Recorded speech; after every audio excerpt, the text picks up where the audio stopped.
Hi guys, welcome to channel Telugu audio stories with Maithri. నా channel ని ఎవరైనా ఫస్ట్ టైం చూస్తున్నట్టయితే తప్పకుండా లైక్ చేయండి, షేర్ చేయండి అండ్ సబ్స్క్రైబ్ చేసుకోండి. నా ఇష్టసకి పార్ట్ 66. ఇక లేట్ చేయకుండా స్టోరీలోకి వెళ్ళిపోదాం. అదే, ప్రతిదీ మీ ఇష్టమే ఒప్పుకుంటాను, కానీ ఇక్కడ ఉండడం నాకు కష్టంగా ఉంది. మీరు అంజలి వైభవ్ ని ఏం చేసుకుంటారో నాకు తెలియదు. నేను మాత్రం వెళ్ళిపోతాను. మీ ఇంట్లో వాళ్ళకి నిజం చెప్పకపోయినా పర్వాలేదు, నన్ను మాత్రం ఇక్కడి నుంచి రెస్ట్ చేయండి. అదొక్కటి మిమ్మల్ని అడుగుతున్నాను. ఇప్పుడు కాదు అన్నారంటే నేను మాత్రం ఈసారి అసలు ఊరుకోను అంటుంది ఇషిక. ఊరుకోను అంటే ఏం చేస్తావు అని అడిగాడు తనని రెచ్చగొడుతూ దేవాంశ్. ఏం చేస్తానా? నీ నోటి నుంచి చెప్పలేని ఆ నిజాన్ని నేను వెళ్ళి మీ నానమ్మ గారికి చెప్తాను. ఆ తర్వాత ఏం జరిగినా నాకు సంబంధం లేదు అని ఎదురు బెదిరించింది ఇషిక. పర్లేదు, చాలా ధైర్యం వచ్చేసింది ఈ బక్క బాడీకి అని ఇషికాని కింది నుంచి మీదాకా చూస్తూ 2 సెకండ్లకి సరే మరి ఎందుకు ఇంకా ఆలస్యం, వెళ్ళి చెప్పండి అన్నాడు దేవాంశ్. చెప్తాను. మీరు చెప్పకపోవడం అది మీ ప్రాబ్లం. ఇప్పుడు నాకేం ప్రాబ్లం లేదు. నేను గ్యారంటీగా వెళ్ళి చెప్తాను. అయినా నిజం చెప్పడానికి భయం ఎందుకు అంటూ యాటిట్యూడ్ చూపిస్తూ మరి డోర్ దగ్గరికి వెళ్లేసరికి చెప్పండి చెప్పండి. రేపు ఈవినింగ్ మనం ఇంటికి వెళ్లేలోగా అక్కడ ఒక పెళ్లి కోసం మ్యాన్షన్ రెడీగా ఉంటుంది. నెక్స్ట్ పెళ్లి కూడా జరుగుతుంది అన్నాడు దేవాంశు వెనక నుంచి. పెళ్ళా అని ఒక క్షణం అలాగే స్ట్రక్ అయిపోయి నిలబడిపోయింది ఈషిక, వెనక్కి తిరగకుండా.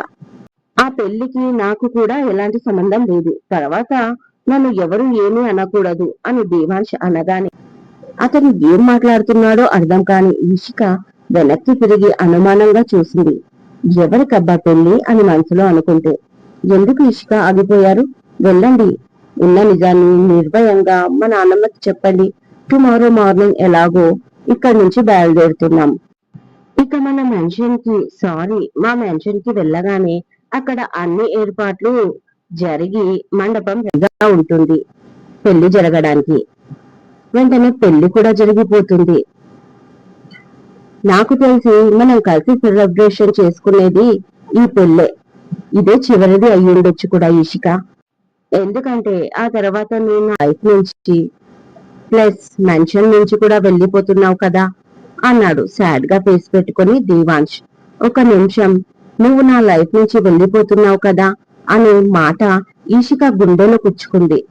బట్ తనని తాను కంట్రోల్ చేసుకుంటూ పెళ్లి ఎవరికి అని డౌట్ఫుల్ గా అడిగింది అతని వైపు తిరిగి ఇషిక. నాకైతే కాదు.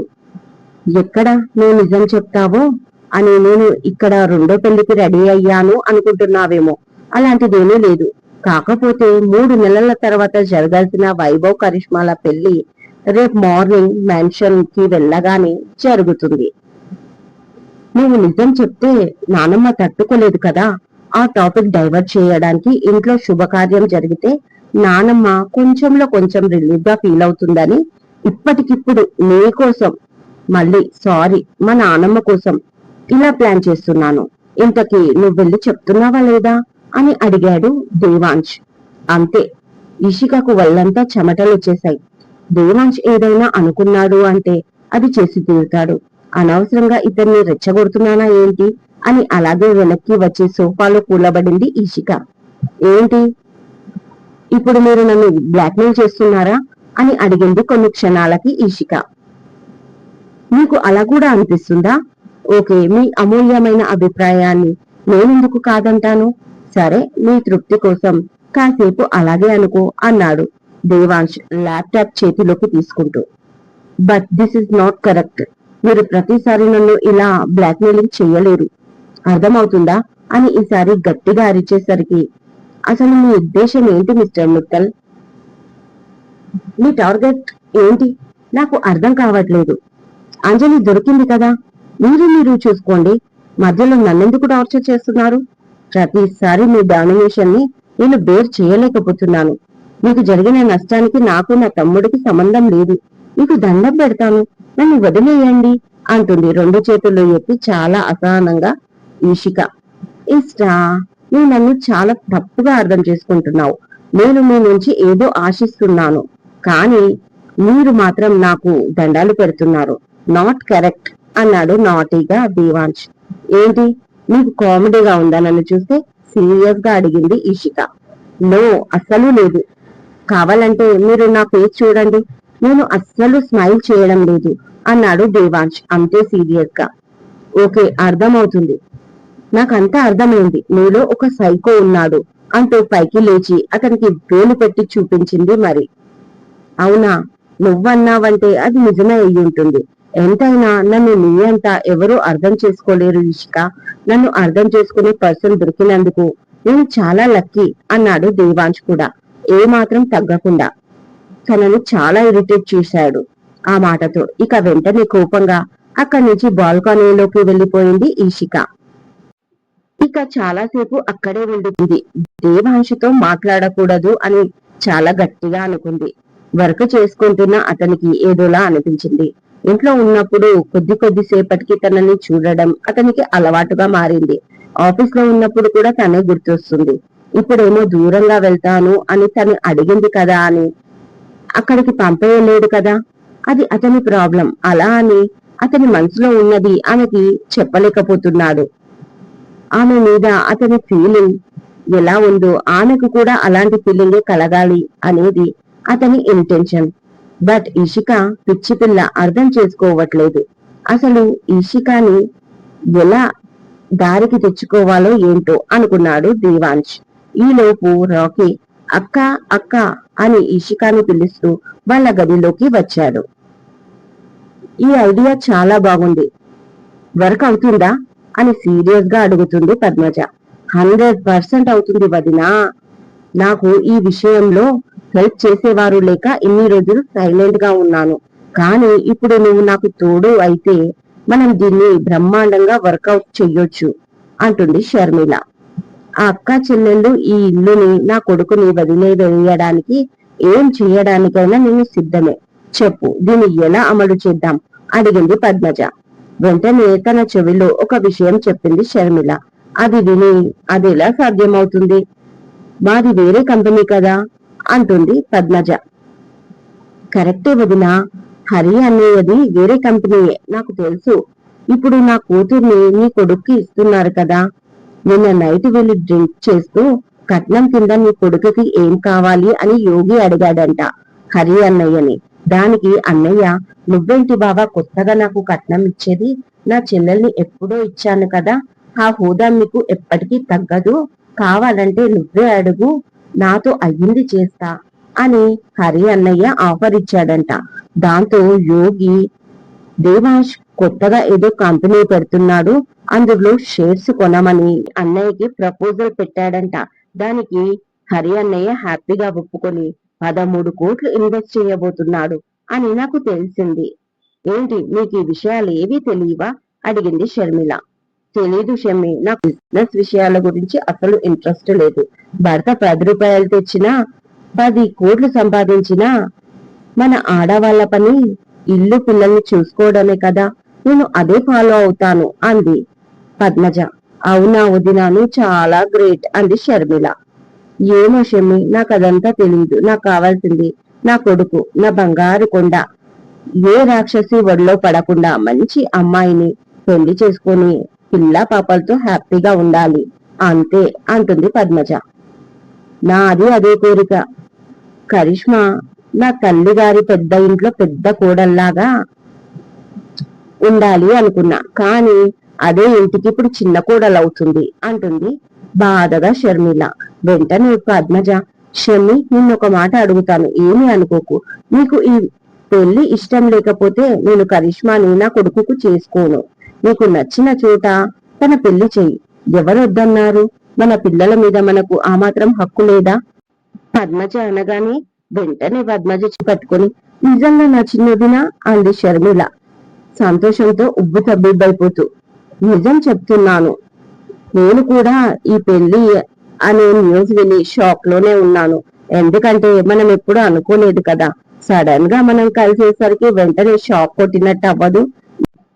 నిజం చెప్పడంలో నేను ఎప్పుడైనా వెనక్కి తగ్గను. నీకు తెలుసు కదా షమ్మి, నేను మా వాడి కోసం ఆల్రెడీ మా ఫ్రెండ్ అన్న కూతుర్ని చూసి ఉంచా. ఇలా పెళ్లి చూపులు అనుకున్నానో లేదో మా వాడు వరల్డ్ టూర్ అని నాకు చెప్పకుండా వెళ్ళిపోయాడు. దాదాపు 4 నెలలు. ఎవరు మాత్రం ఆగుతారు? వాళ్ళు కూడా మా వాడి కోసం వెయిట్ చేసి చేసి వేరే సంబంధం ఖాయం చేసుకున్నారు. కానీ నా దృష్టిలో మరో 2 గొప్పింటి సంబంధాలు ఉన్నాయి. వాళ్ళు కూడా పిల్లల్ని ఇవ్వడానికి ఇంట్రెస్ట్ గానే ఉన్నారు. ఈ లోపు వీళ్ళకి పెళ్లి ఫిక్స్ అయిపోయింది అంటుంది పద్మజ. అలా అయితే ఈ ఇషిక అంజలి పని అవ్వగానే మనం చిన్న గొడవ పెట్టుకున్నట్లుగా యాక్టింగ్ చేసి ఈ సంబంధాన్ని క్యాన్సిల్ చేసుకుందాం. ఎలాగో ఈ సంబంధం నీకు ఇష్టం లేదు, నాకు ఇష్టం లేదు. పైగా ఆ ఇషిక దరిద్రం ఇంటి నుంచి వెళ్తే నా పెద్దల్లుడు దేవాంశ్ మళ్ళీ ఒంటరి వాడవుతాడు. ఆ టైంలో మా మమ్మీకి నచ్చజెప్పి దేవాంశికిచ్చి కరిష్మాది పెళ్లి చేసేస్తాను. ఏమంటావు అని అడిగింది షర్మిల. మంచి ఆలోచన, అలాగే చేద్దాం అంటుంది పద్మజ. ఏంటి నాన్న వస్తున్నా అంటూ బాల్కనీ నుంచి లోపలికి వచ్చింది రాకీ పిలిపే విని ఈషిక. అక్క అక్క మన హార్స్ వచ్చింది, బాగా తెప్పించాడు, నువ్వు చూడవా? అది నన్ను చూసి చాలా ఎక్సైట్ అవుతూ నా చుట్టూ తిరుగుతుంది. ఇక నిన్ను చూస్తే ఇంకా ఇంకా హ్యాపీ అవుతుంది. నువ్వు రావా అని ఉత్సాహంగా అడిగాడు రాకీ. వాట్, అప్పుడే తెప్పించారా అని మనసులో అనుకుంటూ కోపంగా దేవాంశ్ వైపు చూసింది ఈషిక. తన చూపుని అర్థం చేసుకున్న దేవాంశ్, అదేంటి నీ అక్కనేనా, నన్ను పిల్లవ్వా నీ హార్స్ని చూడ్డానికి అని అడిగాడు దేవాంశ్. అఫ్ కోర్స్ బావా, నేను మీకు అక్కకి చెప్పడానికే వచ్చాను, రమ్మని. ప్లీజ్ కమ్, నేను ఆడుకుంటున్నాను అంటూ ఉత్సాహంగా బయటికి పరుగు తీశాడు రాకీ. రాకీ, ఫాస్ట్ గా పరిగెత్తకురా, మెల్లిగా అని వెనక నుంచి అర్చిన ఇషిక. అసలు దాన్ని ఇక్కడికి ఎందుకు తెప్పించారు? నాకు తెలుసు, మా తమ్ముడికి అదంటే చాలా ఇష్టం. కానీ ఎంతసేపు దాంతోనే ఆడుతూ ఉంటాడు, ఇంకా దాంతో ఆడుతూ స్పీడ్ గా పరుగు పెడతాడు. అదే కదా నా బాధ. అందుకే దాన్ని పెట్ హౌస్ లో పెట్టింది. మీరు అడగరు చేయరు, అంతా మీ ఇష్ట ప్రకారమే చేస్తారు. మా ప్రాబ్లమ్స్ అన్ని మీకు చాలా చిన్నగా ఇంకా కామెడీగా కనిపిస్తాయి కదా అంటూ అరుస్తుంది ఇషిక దేవాంశ్ పైన. ఈ లోపు తన ల్యాప్టాప్ క్లోజ్ చేసి ఇషిక ముందుకొచ్చిన అతను కోపంతో ఆమె అడుగుతున్న మాటలు వింటూ చటుక్కున ఆమె నడుము చుట్టూ చెయ్యి వేసి అతని దగ్గరికి లాక్కున్నాడు. అంతే, షాక్ అయిపోయిన ఇషిక కళ్ళు పెద్దవి చేస్తూ అతన్ని అత్తుకొని అలాగే చూస్తూ ఉండిపోయింది. ఎప్పుడు మా కష్టాలు, మా ప్రాబ్లమ్స్, అది ఇది అని ఏడుస్తావు ఎందుకు? ఇందాకేమన్నావు? నీ ప్రాబ్లమ్స్ నాకు చిన్నగా కనిపిస్తాయి అని కదా? అవును, ప్రాబ్లమ్స్ ని పెద్దగా చూడకూడదు, చిన్నవిగానే చూడాలి. ఇంకా కామెడీగా కూడా తీసుకుంటారు అన్నావు కదా. అఫ్ కోర్స్ ఇషిక, ప్రతి క్షణం బాధలతో ఏడుస్తూ ఉండే కంటే కాస్త నవ్వుతూ నవ్విస్తూ ఉండడం మంచిదే కదా. ఇప్పుడు ఏంటి, వాడు హార్స్ తో ఆడుకుంటాడు రోజంతా అంటున్నావు. ఇంతకు ముందు అలా చేసేవాడు, బట్ ఇప్పుడు వాడికి టైం ఎక్కడిది? రోజంతా స్కూల్లోనే కదా ఉండేది.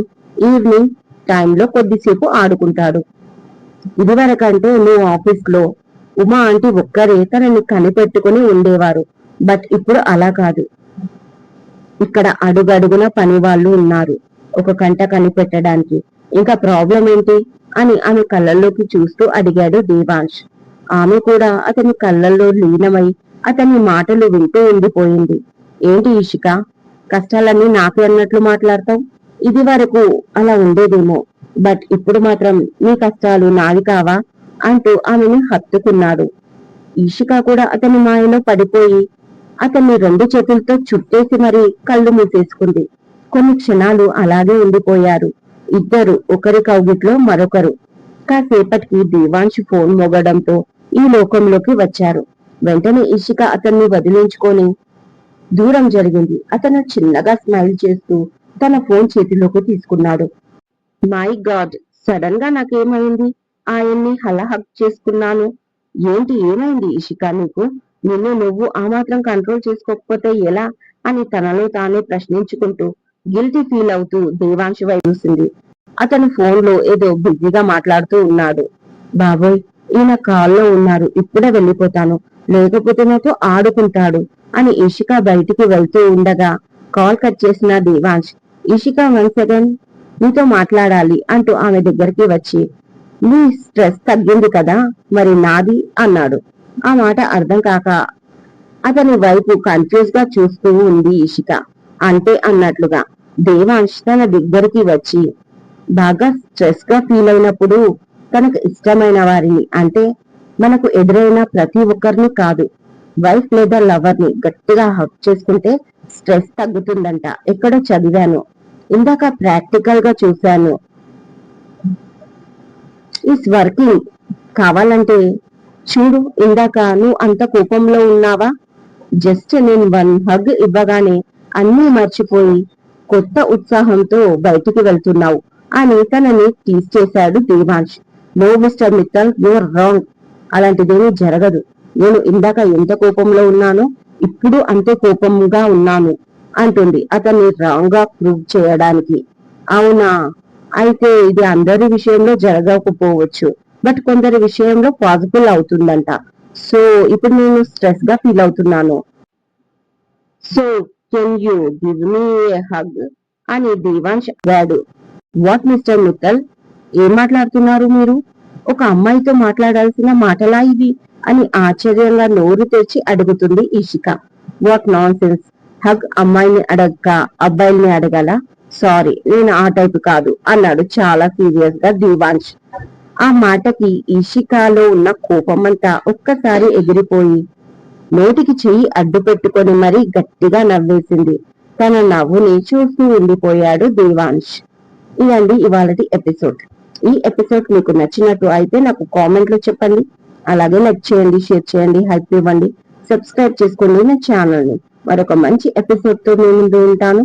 మైత్రి.